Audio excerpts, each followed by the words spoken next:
আপনি দেখাতে পারবেন যে মুসলমানদের কোন পবিত্র অনুষ্ঠানে তারা হিন্দু এক মহিলা কীর্তনের আসরে সে ইসলাম ধর্মের কোনো গান গাইতেছে।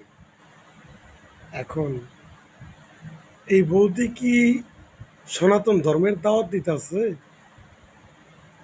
নাকি সনাতন ধর্মের মানুষরে ইসলাম ধর্ম গ্রহণ করবে কইতেছে?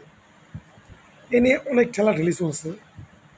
আসলে সেটা হইল উনি মাদক নিয়ন্ত্রণের চেষ্টা করতেছে।